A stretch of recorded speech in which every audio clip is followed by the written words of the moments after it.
gentlemen, welcome to the main event of the evening, the Super Heavyweight, and I mean Heavyweight, Championship of the World.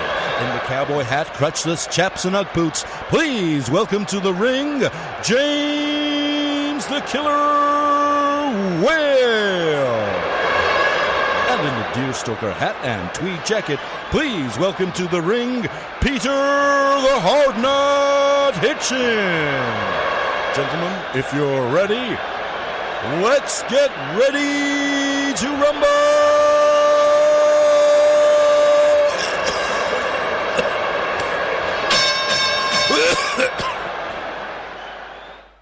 So, Peter, you're sure you're quite happy being here with me in the studio? Yes, because you can't physically push me out.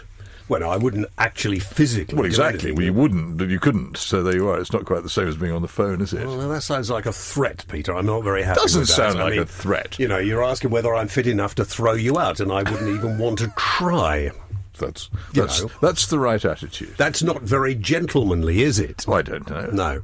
So anyway, all right, well, carrying on from where we were before, we might say round 2 on the legalization of cannabis, which in my view is a very good idea, but you disagree. Why is it a good idea? You tell me why it's such a wonderful idea. Well, I think, as I said before, it's a good idea because prohibition hasn't worked. In what fact, prohibition is this? Prohibition where everything is illegal in the same way this is where you begin talking horse feathers.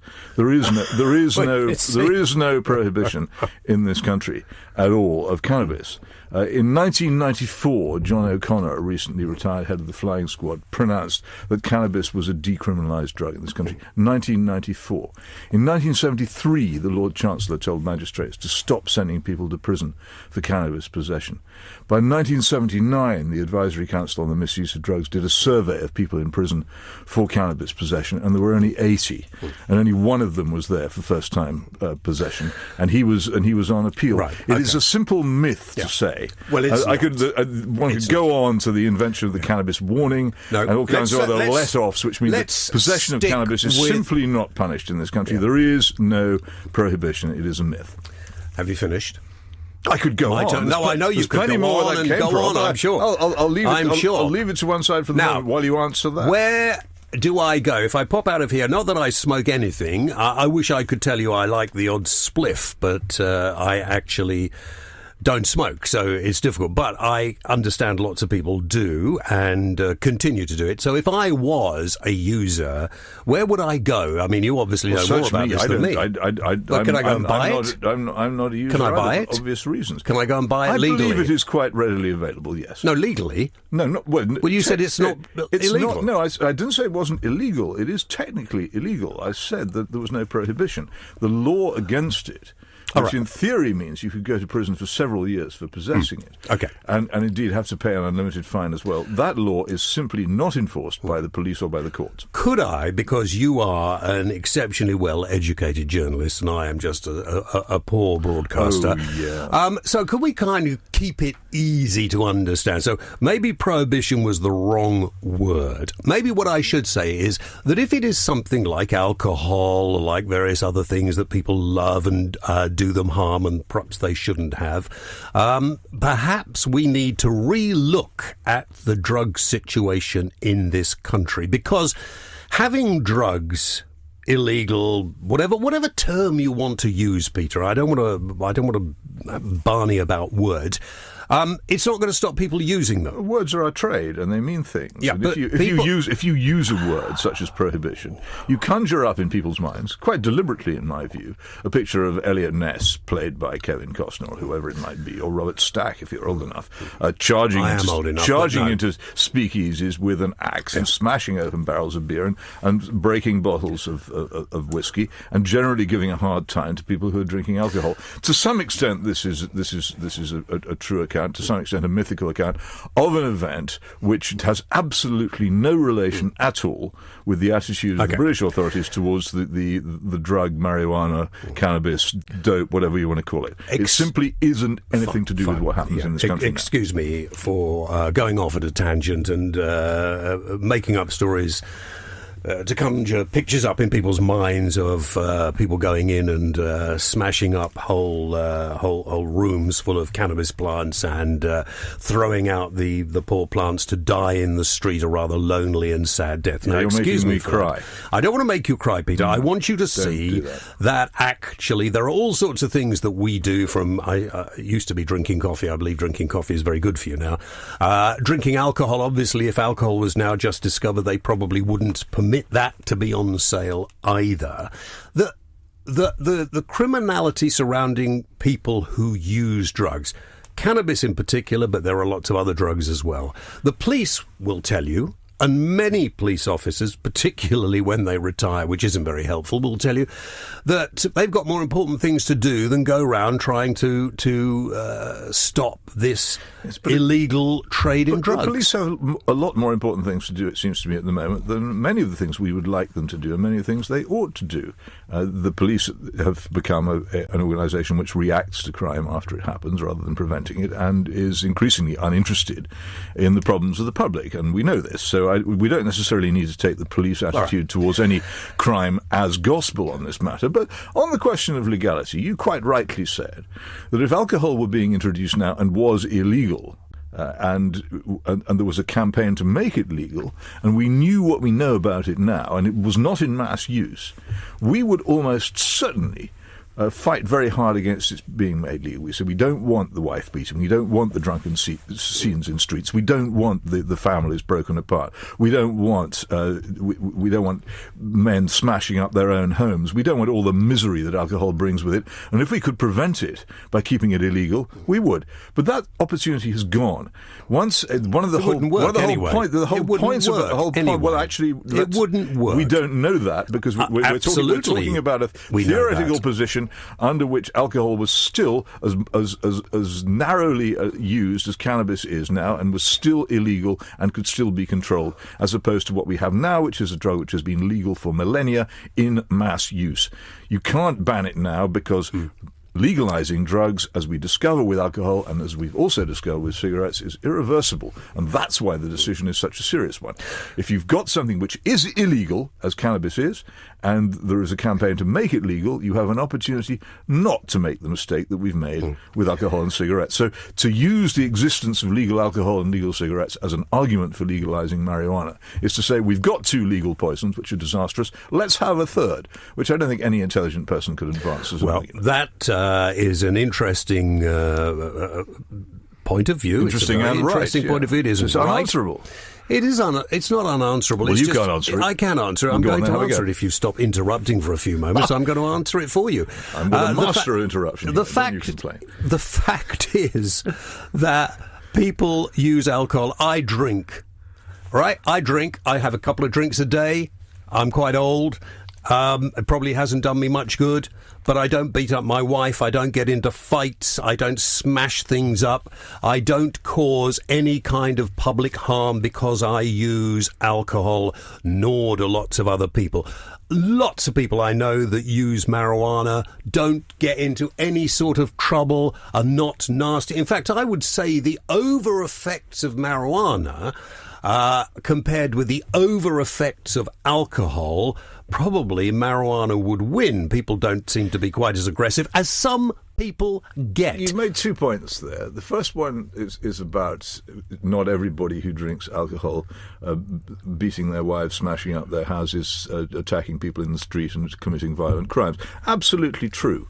But your freedom to drink alcohol also creates the freedom of those people who do behave like that. And so we have to live for the worst members of society. We have to do that, do we? It's not ridiculous at all. Of course it is. If you make a drug legal, that's what happens. We did in this country, until a combination of Labour and Conservative governments destroyed it, have very sensible restrictive licensing laws until the middle 80s. You'll remember it, when it was quite difficult to get a drink by comparison with now, but it wasn't impossible.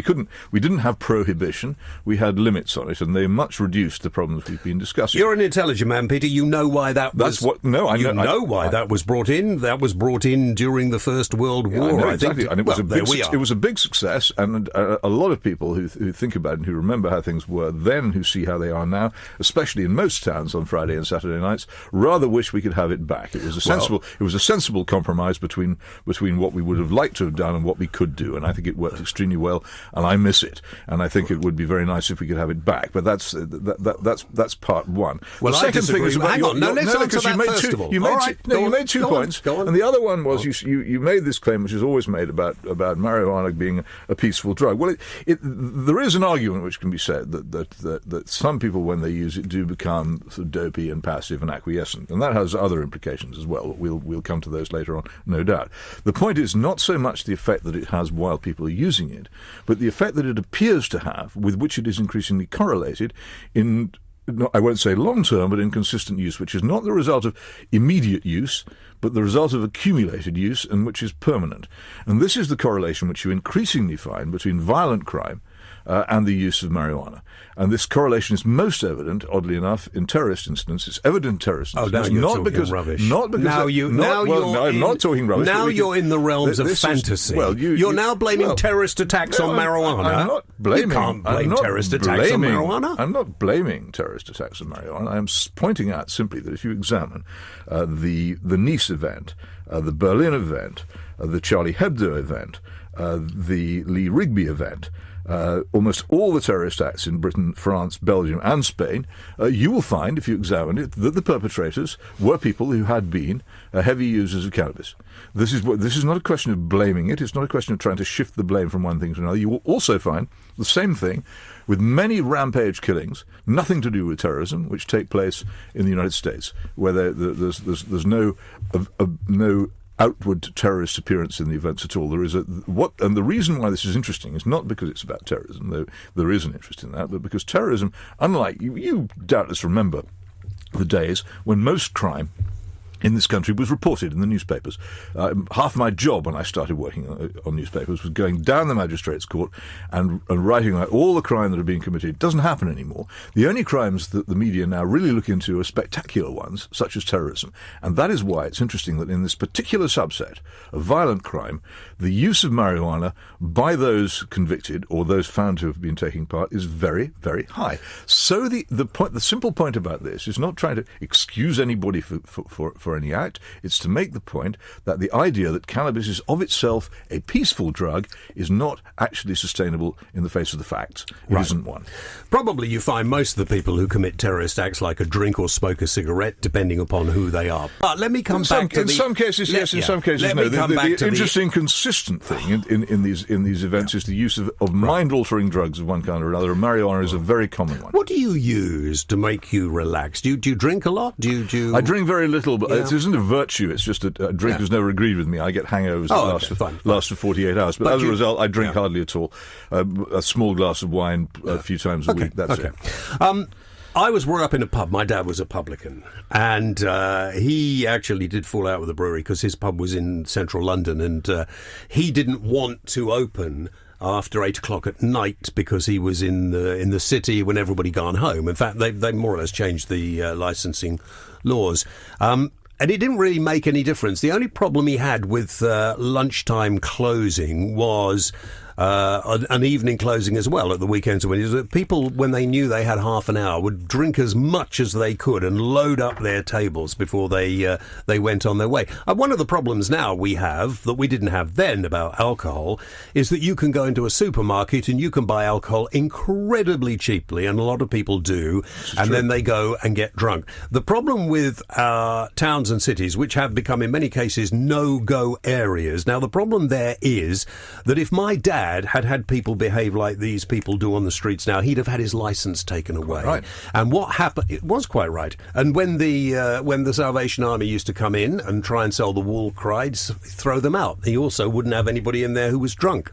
which is what most publicans should do. Now, of course, it is the local authorities who do the licensing rather than the police, and it seems to me that doesn't work. No, these things are backward steps, and I think those of us who remember how it was arranged before and see how it's arranged now would say it was better arranged before than it is now. This isn't nostalgia or a yearning for the past. No. It's quite simply it worked better then. I don't want it to go this way, Peter. We're in danger of agreeing on something. I think it's important to agree where we do. Well, I think we better take a break now and calm down. Right, welcome back. This is, I can't remember, round 3 or 4 with Peter Hitchens. We're talking about the legalisation of cannabis. In fact, to be quite honest, Peter, it is really a different approach to drugs that we need in this country, isn't it? Do we agree on that? Well, certainly we can agree that we need a different approach from the one we have now, where the possession and use of cannabis is absolutely undeterred by law, which is the failed policy which we've had since the late 1970s in this country. So what would you like to see now? People with a spliff stopped and given a caution, or...? I think that you could, as they do in Japan and South Korea, seriously deter the use of these dangerous drugs if the law against possession were enforced. The details of how you would do it are ultimately up to the police, but it's not terribly difficult to enforce a law if you want to. You probably remember the law coming in against driving while drunk in the late 1960s.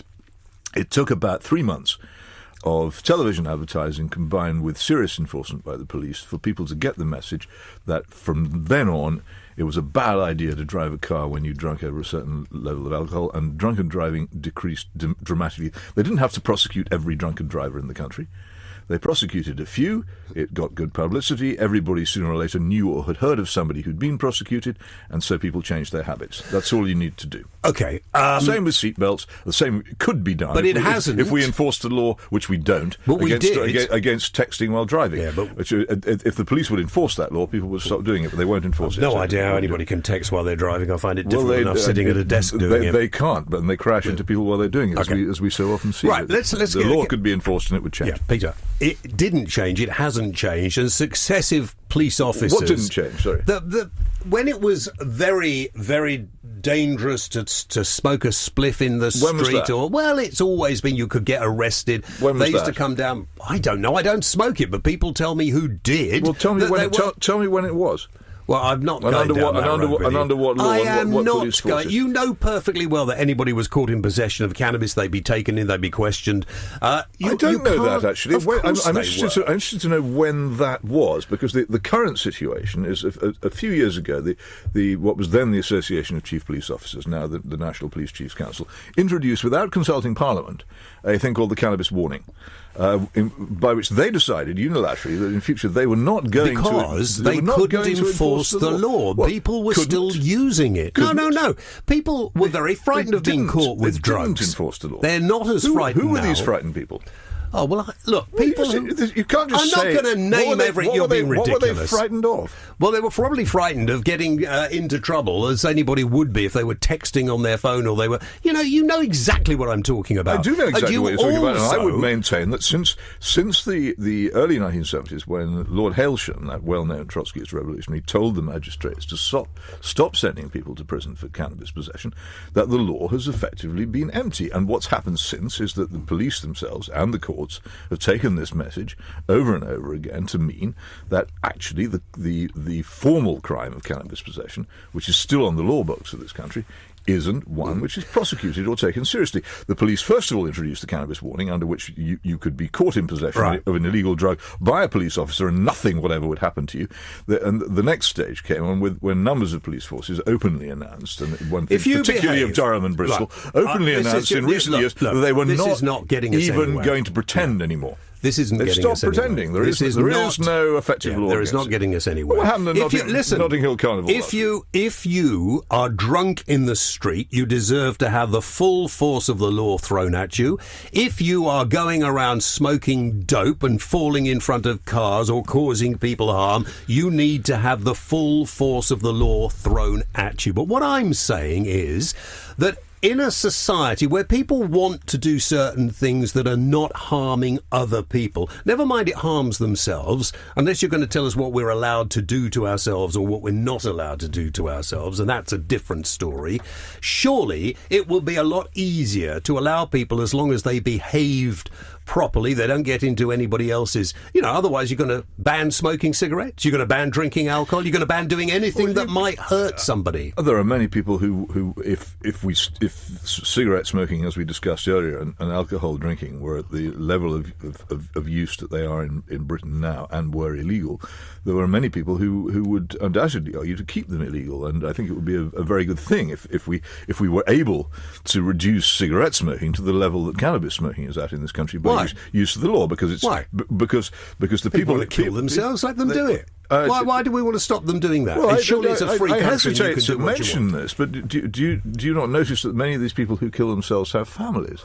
Look, those families are often both emotionally and you can't legislate for how people actually behave. Let me make my point. These families are both emotionally and often economically devastated by the loss of the person who smoked until he or she became seriously ill and died. And it's not. No man is an island unto himself. You cannot. So I noticed you said about me in your column the other day. You cannot simply say that because somebody ruins his own life, that's his affair. If by doing so he ruins the lives of others. I'm not going to go into this in enormous detail because it's hurtful to the people involved to some extent, but they have gone public on it. And my friend Patrick Cockburn, probably the greatest foreign correspondent of our time, whose reports from the Middle East are peerless, has a son called Henry. And Henry, when he was at school, fell in with other boys who introduced him to marijuana at an early age. Now, it's impossible to establish causation on this because causation is one of the hardest things for science to establish. But Henry became quite severely mentally ill as a result. And if you read the book which Patrick and Henry wrote together, called Henry's Demons, you can read a description of the terrible effects that this had. They've made it public, so I can't do. How the did terrible we get effects, onto this from what we were talking because about you were before? asking. There are lots of people who get damaged. We got onto it. You've asked you can't legislate for the way people behave. If you want to ask me how we got onto it, I'm telling you how we got it. We got onto it because you said, why would we ban people from doing things which hurt only themselves? I'm saying they don't hurt only themselves. What Henry did has hurt himself terribly and lastingly and irrevocably, and it's also hurt his entire family. And what Patrick then discovered when he courageously and unselfishly wrote about it was a huge number of his friends, acquaintances and relations said to him something similar had happened to them, that there are a very, very large number of families in this country which have been devastated by a member of that family using marijuana and becoming afterwards, possibly as a result, I can't claim it's a result, the correlation is strong, becoming afterwards mentally ill in a way which has been devastating to that family. This seems to me something which the law can actually act to prevent and discourage, and it seems to me that since we can do this, we should. Well, that doesn't happen to every person in the same way. I didn't say it did, no, but I know you didn't. But you can't stop some people. You can't stop everybody because it may badly affect some people. I'm not a utopian. I don't imagine for a moment. I don't imagine for a moment that law can solve all the problems, can prevent all the tragedies, but it can prevent a large number of them. So you're coming round to my way of thinking after all this? No, I'm not. Yes, you are. The ability to ameliorate, to make things better, is one which you should use. This is something we can do, which we should do. And actually, the fact is that in the past few years, particularly the work of Professor Sir Robin Murray, one of the most distinguished psychiatrists in the world, on this matter has made it clear that the correlation between cannabis use and the development of mental illness is a very strong one. And we're just discovering this, and at that moment, to launch into, as so many irresponsible people are doing now, a campaign to legalize a drug which is still illegal seems to me to be crazy. You throw away a safety device just at the moment when you may need it most. But it's not going to work. Making things illegal, because it hasn't done in any other way, shape or form. It works people are still using it. It works in Japan and it works in We're not in Japan. No, but if we Most Japanese are fairly subjugated to their leaders. They're not here. That's simply not true. Japan is an advanced an advanced, law-governed, free democracy, and it maintains, for reasons in its history, a very strong law against the possession of drugs. And those laws are enforced, and as a result, those drugs are much less widely used. And I don't say they're not ever used, but they're much less widely used than they are in the United States or Britain.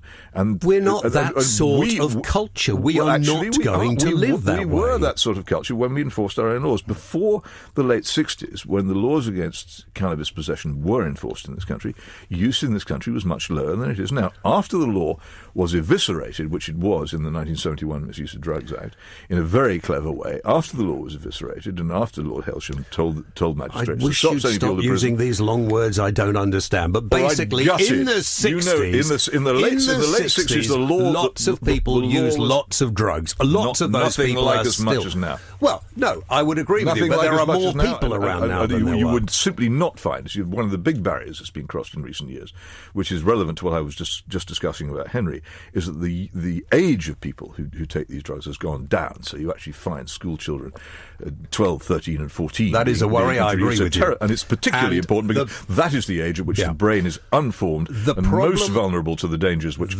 cannabis presents. The problem is, if you want to get marijuana now, you have to go and get it illegally. And when you go and get it illegally, you are then liable to be sucked into the underworld. And the people who sell it to you are only selling it to you because they want to get you hooked and they can sell it to you more easily. If this was controlled and nobody was supposed to have it under the age of 18 or whatever you decide, we might have more luck in stopping young people using marijuana. They can get it now. Wait a minute. If the description you just gave of the drug pusher is an exactly accurate description of the big tobacco companies, which likewise sought quite legally and openly with a regulated product to get their users, to get young people hooked, as you say, on the use of cigarettes.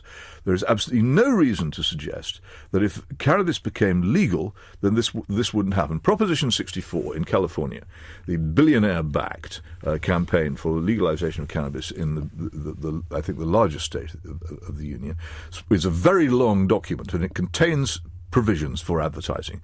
What the people who want cannabis legalization want to do is to take over where big tobacco left off and become big dope, and to start advertising their product. And of course, they want people to become habituated to it. The fact that it's legal doesn't in any way make the sellers of it more responsible. It just makes them more powerful, more readily able to sell and advertise their product as widely as they possibly can. That will probably happen because we live in a capitalist society. But at this particular, it won't happen if we decide to stop it happening. And if people in your position would stop saying happening. Likely, let's legalize cannabis, it would be less likely to happen. You have a personal responsibility sitting at this powerful microphone. You have a personal responsibility in this matter, and if it is legalized and disaster happens as a result, you will be among those who is responsible for that disaster. Right. Okay. Well, I'll take that. I'll take that chance. You say that now. Just listen a minute. You just listen to me for a moment. Okay. I'm not going to use all the long words, but I'm just going to try and make this point. And here, don't start that either. Here we go. Right. Intellectuals here. The fact is that making stuff illegal hasn't stopped people using it, and it doesn't matter whether it's cocaine or what. It hasn't. I keep saying it hasn't. No, wait a minute. Where law is enforced, it is obeyed. It's not obeyed as far as drugs are concerned. People are still using it because it's not enforced. The police will tell you they don't have the manpower, they don't have the time, police don't have and the manpower to do anything these days. Drugs even though there are, because you're old enough to know, there are more police in this country than there were in the 1960s when they enforced the law. Well, there were less people no shortage of manpower. They have many more people. That's another argument. You're being different. Both in total and as per head of population than they had then, and yet they don't. I'm not allowing you to sidetrack me on that. You open the sidetrack. Let's look at it this way. Listen to excuses. Let's have a go at legalizing, decriminalizing, whatever flipping term you want to use. Let's have a go at doing it differently for a couple of years, just for a couple of years, Peter, and then let's look at the evidence as whether society got better or worse, and then make another decision. Failing that, we're so keen on referendum in this country at the moment, maybe we should ask the people what they want.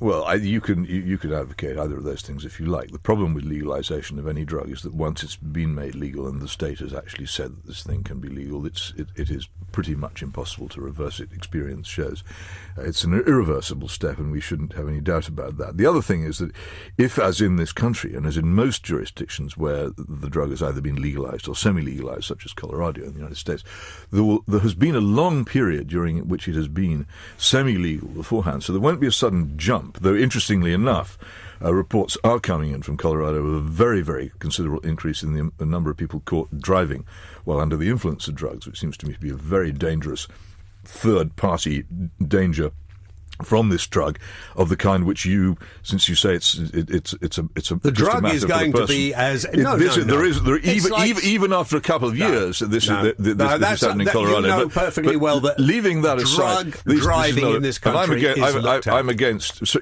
I know what about drug driving. Drug driving is now as unsociable as drink driving. Well, it's increasing. It's increasing, but they're stopping it. They're not stopping it. There's a tiny minority of those who are doing it appear to me to be being pulled in.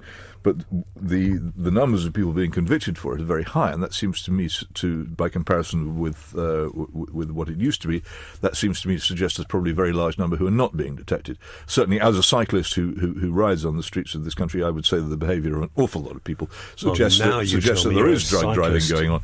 But leave that aside as well. But the other suggestion you made was a referendum. Well, I'm against referenda. I think they violate our constitution. They're against our parliamentary constitution, and I think we should not have them. Right. We're going to take another break. So let's not go down that route. If you could just take a deep breath for a few moments. If I'd known you were a cyclist, I'd have approached this completely differently as well. Yeah.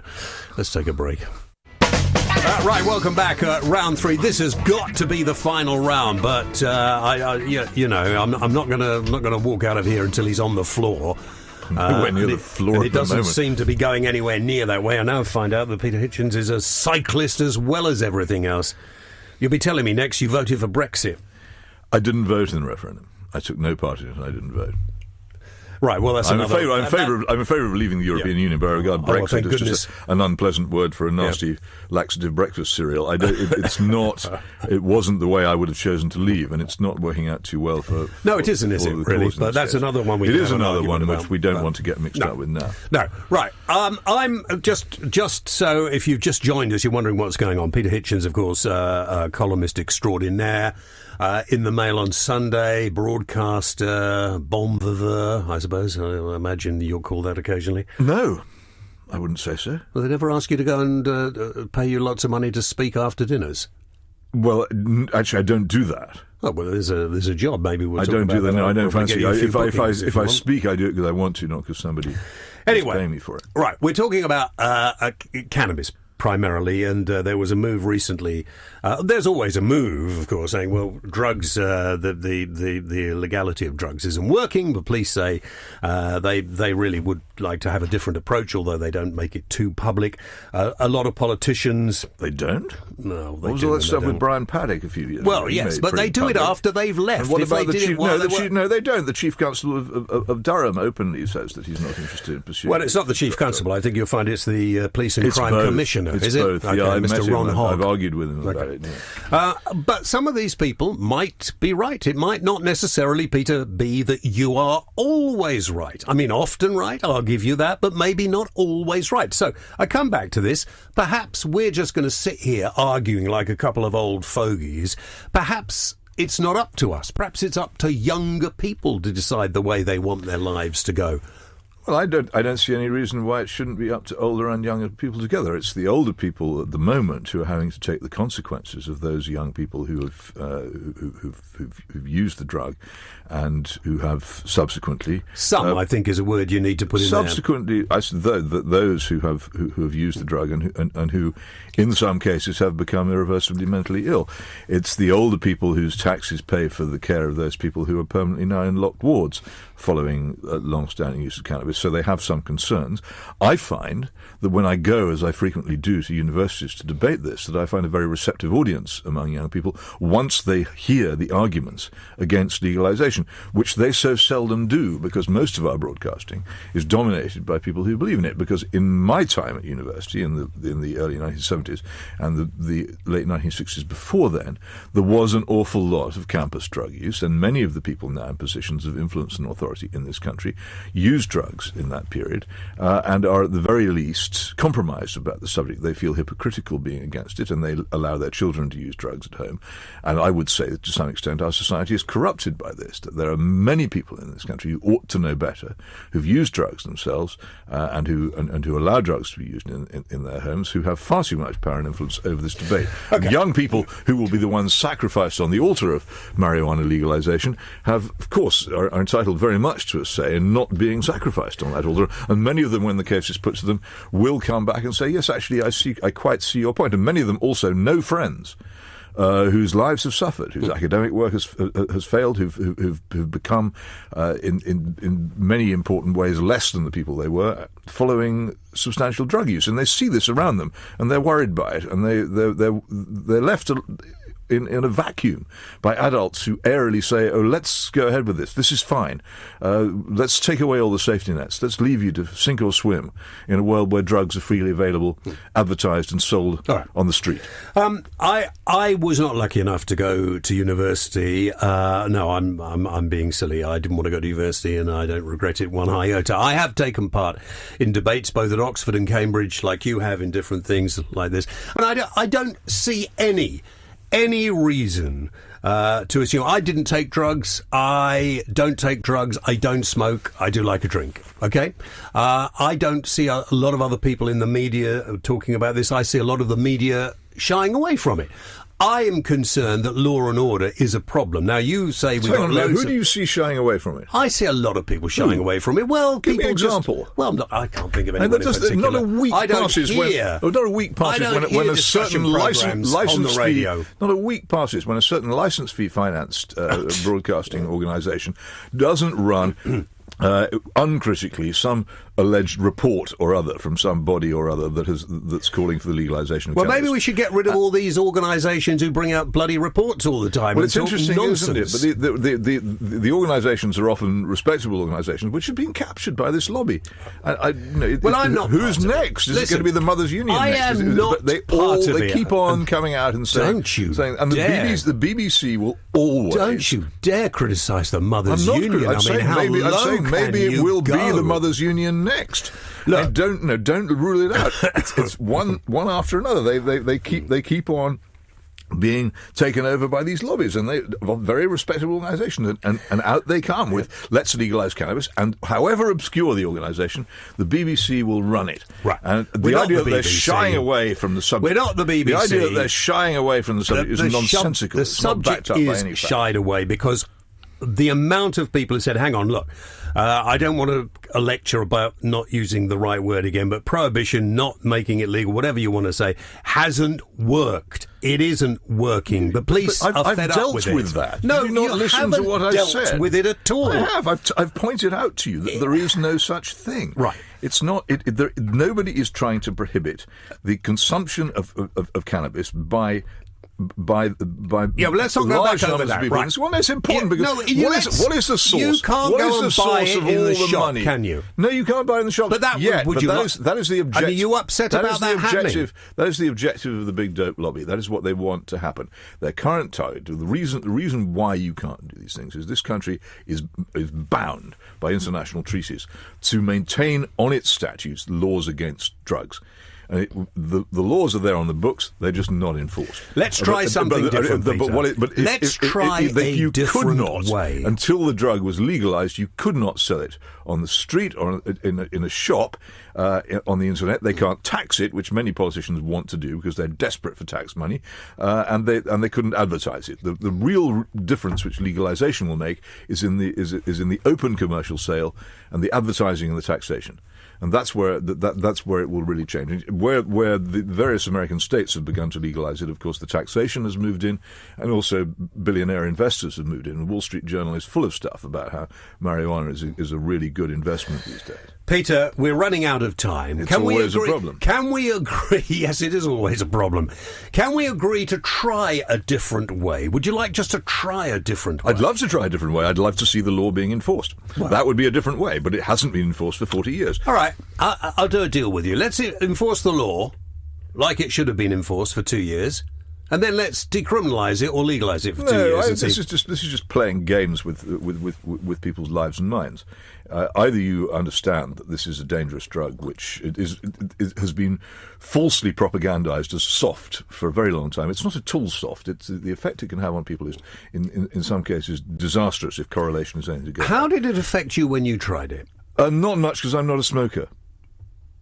Have you tried it in any other way? No, okay. No. I made a couple of attempts in my teens, which I bitterly regret because I now realise what a stupid act of irresponsibility it was. Well, many I was doing at the time, but not much. And I think I was fortunate because I did not and never have smoked cigarettes, so I didn't get the full effect, and that probably was the reason why I steered clear of it ever after. I then became a Trotskyist, and we were all Puritans, so we didn't take drugs anyway. No, that's my only experience. Unfortunately, I've never tried it. I was just going to suggest maybe the two of us should try it. No, I would recommend you steer because it isn't necessary that you use a great deal.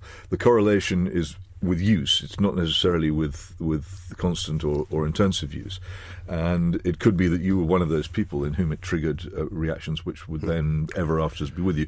So I would strongly recommend anybody to stay away from it. You never know who's going to be the one who ends up in the locked ward. Well, Peter, that's very caring of you. And the whole thing is based, isn't it, on a care for my fellow creatures. Yeah. If I only cared about myself, there'd be no point in campaigning as I do. I'm feeling sort of slightly warm and fuzzy. Well, let's get over that quickly, shall we? And perhaps we could do another debate on cycling in the near future. Oh, I'd love to do a debate on cycling. Okay. For the moment, I think we'll just go our separate ways, shall we?